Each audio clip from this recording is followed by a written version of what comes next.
Aux dernières vacances, j'avais rendez-vous avec Ali et sa cousine Nadia. Elle nous a bien dit à 11 h devant Notre-Dame. Oh, ne t'agite donc pas comme ça. Oh. Nous avons bien le temps.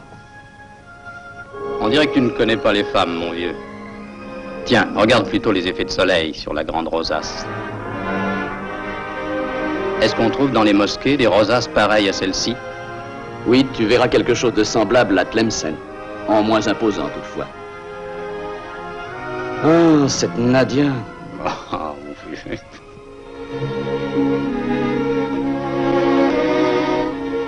Ah, Tlemcen. Ah.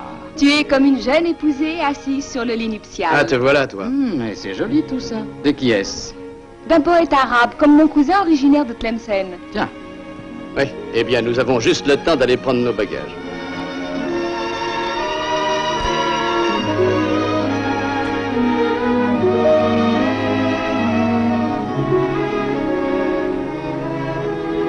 Taxi! Et c'est ainsi que commencèrent mes vacances algériennes. De quelque côté que l'on s'approche de Tlemcen, la ville sainte apparaît hérissée de minarets.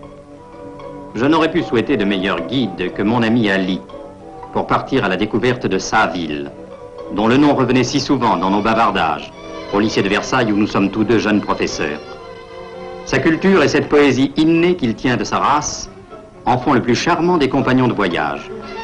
À travers ses souvenirs, les pierres elles-mêmes s'animaient.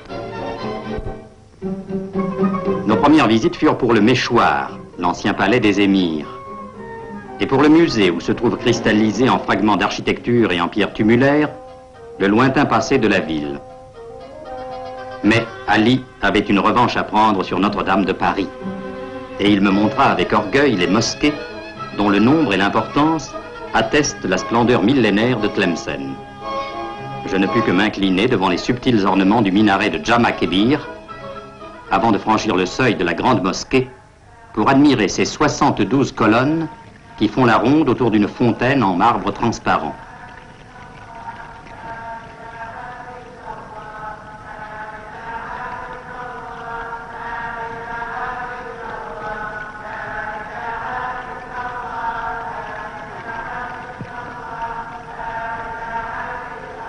Les vitraux de Notre-Dame et les mosaïques de Jama Kebir proclament une vérité qui est celle de toutes les grandes religions. Il n'y a d'autre Dieu que Dieu.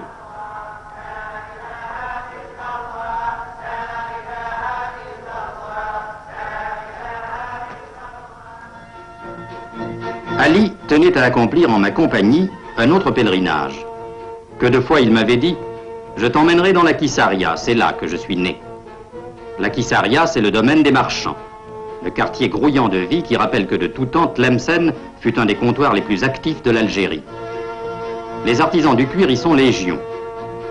Je n'ignorais pas que le père d'Ali avait été l'un de ces habiles décorateurs de sel et de babouches dont la renommée n'est plus à faire.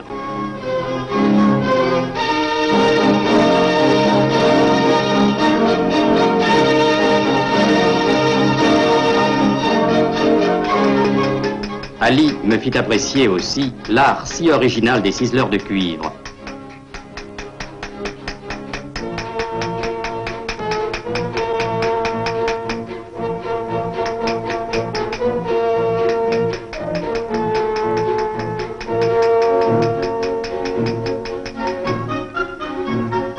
La même patience et la même habileté se retrouvent dans une autre activité essentielle de Tlemcen, la fabrication des tapis.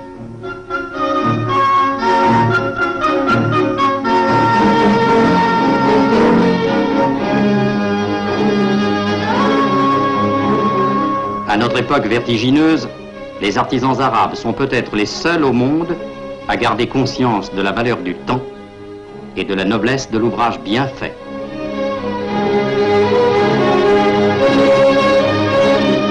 Il y a bien des façons de visiter une ville.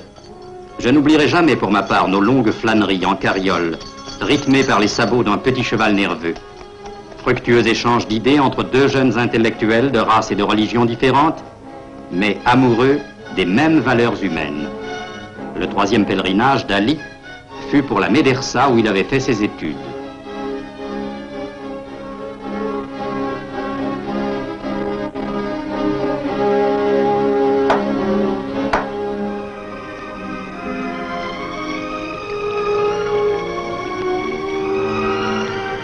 Les médersas tlemceniennes sont les mosquées du savoir, de la pensée, de la recherche désintéressée.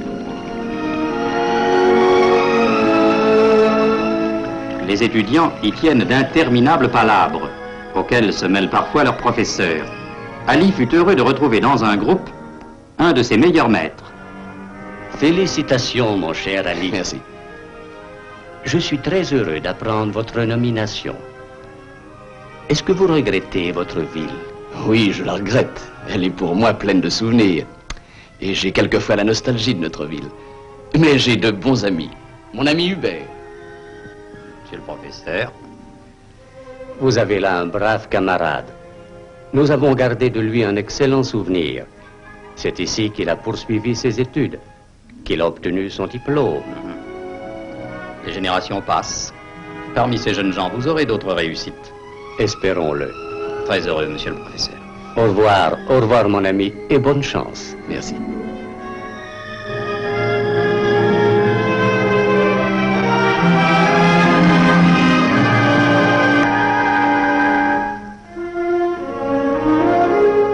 Et c'est alors que j'éprouvai un choc.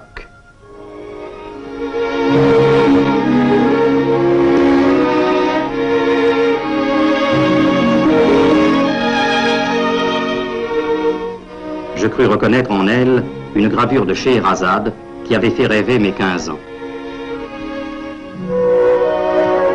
Je pensais encore à cette charmante inconnue lorsqu'Ali m'expliquait dans les ruines de Mansoura la manière curieuse dont les Mérinides, conquérants venus du Maroc, investirent jadis Tlemcen.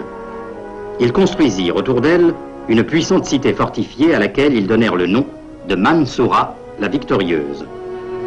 Mais après le départ de leurs ennemis, les Tlemcéniens détruisirent le carcan qui avait failli les étouffer.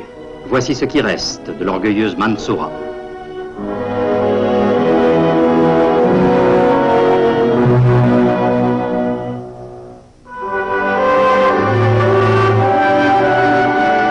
La tour de Mansoura ne manque pas de noblesse. Elle veille sur les riches jardins où s'égrènent les jours paisibles et laborieux du petit village qui a pris la place de Mansoura la victorieuse.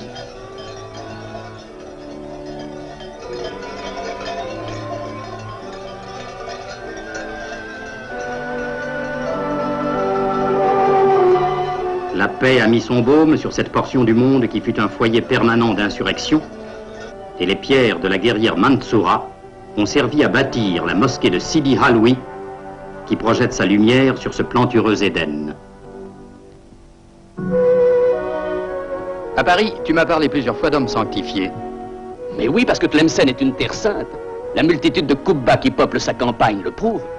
Et il me fit remarquer, ça et là, parmi les figuiers, les oliviers et les térébinthes, émergeant de l'anneau de verdure, ces curieux monuments, à la fois tombeaux et thébaïdes, qu'habitent les âmes des saints patrons de la ville.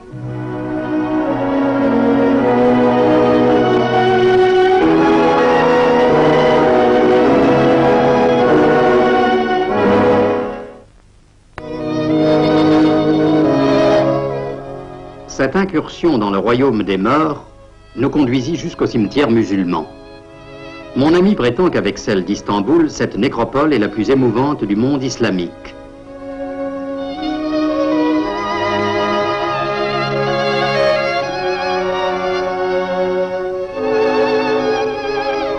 Ces inscriptions, pour moi indéchiffrables, que disent-elles? Je vais te traduire celle-ci. Ô passant, ne t'étonne pas de mon sort. Hier, je fus comme toi. Demain, tu seras comme moi.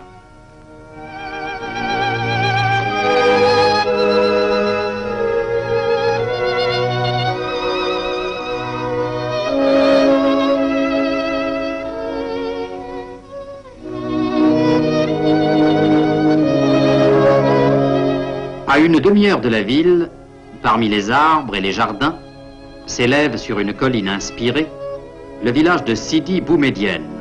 Son nom est celui du mystique andalou qui s'écria en présence de ce haut lieu: il ferait bon y dormir son dernier sommeil.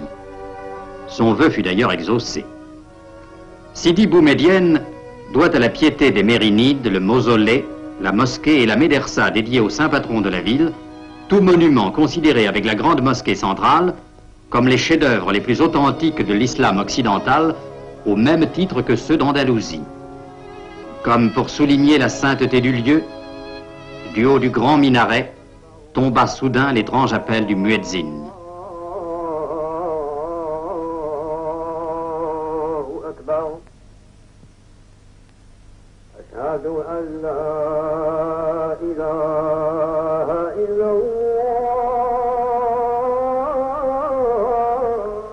Aujourd'hui, le culte de Sidi Bou Médienne rassemble la foule des croyants dans un hommage aussi fervent que pittoresque.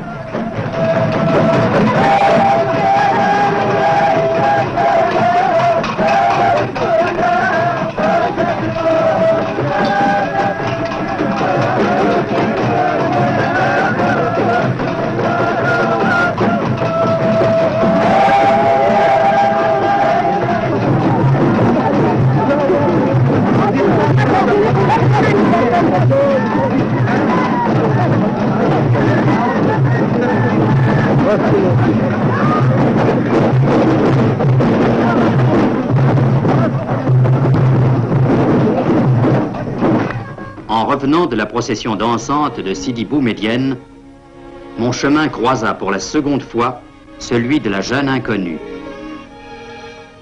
Mais ma parole, tu as fait une conquête.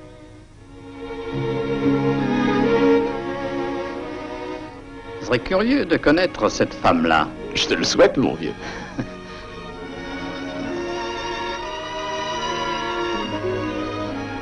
Une cascade se présenta à point nommé pour fixer mon émoi romantique. Ali avait beau m'affirmer que nous nous trouvions en présence de la plus belle cascade d'Algérie, je ne pensais qu'à ma mystérieuse amie.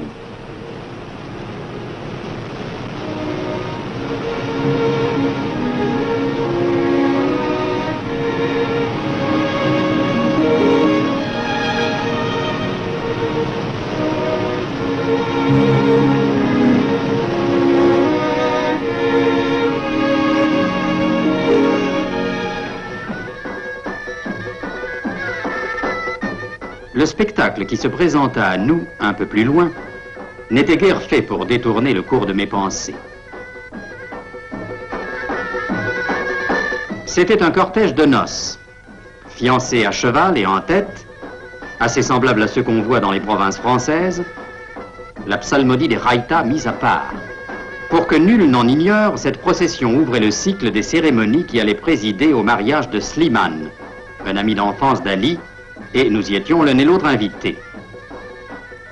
Le lendemain, dans le patio de la belle demeure de la jeune fiancée, toute la jeunesse du pays était rassemblée pour le grand événement.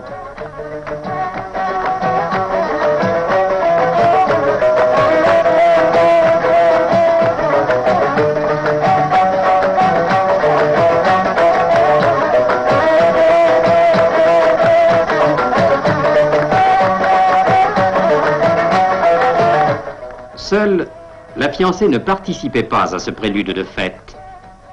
Ses servantes et ses amis étaient occupés à la parer hors de la vue des hommes.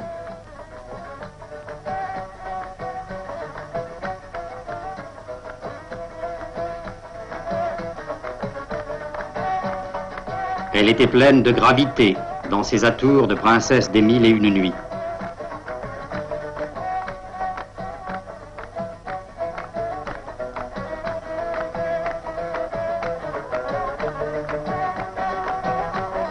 Sous ses fenêtres, les derboukas, les luths et les tambourins se déchaînaient à présent.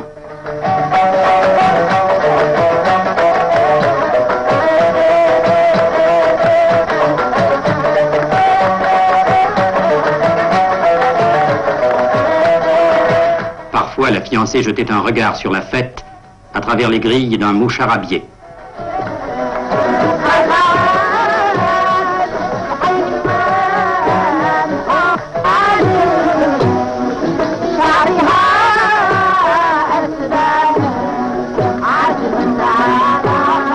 Les danses et les chants se prolongèrent une grande partie de la matinée.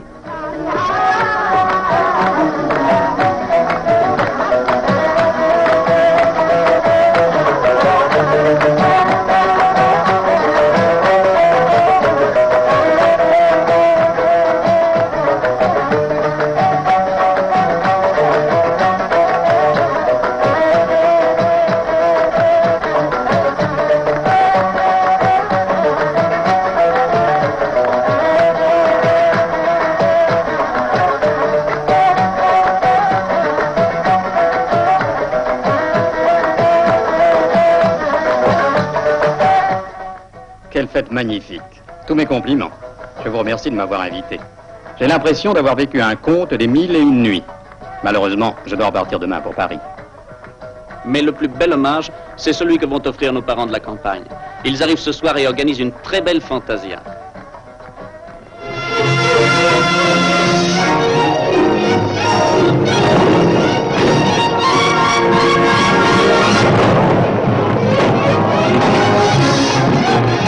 Une très belle fantasia.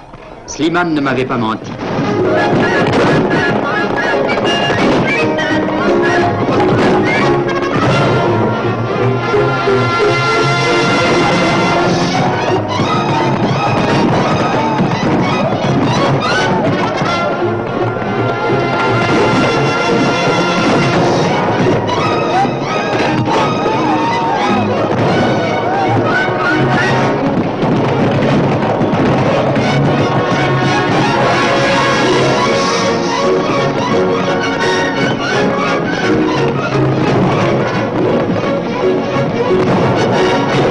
Non, jamais je n'oublierai cette fresque pacifique et guerrière qui reste pour moi comme une toile de fond sur laquelle se dessinent tous mes souvenirs algériens. Mes vacances touchaient à leur terme. 1 heure avant mon départ, Ali m'avait proposé une dernière promenade vers une destination qu'il s'était obstinément refusé à me préciser. J'en avais naturellement déduit qu'il avait réservé le meilleur pour la fin.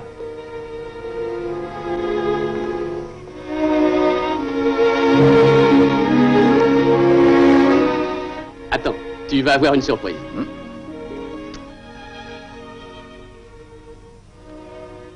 Bonjour Hubert. Devinez qui je suis. Ah, bien joué.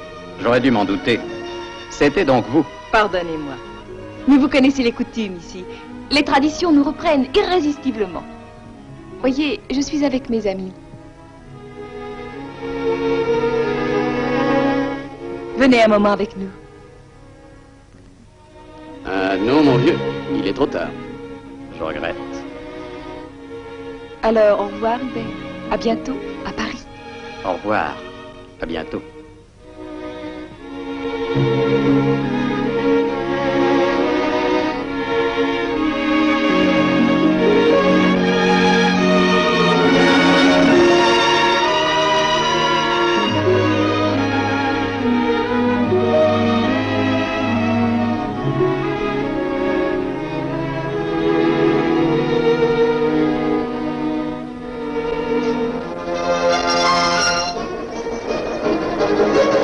Le train qui me ramenait vers la côte avait des allures serpentines.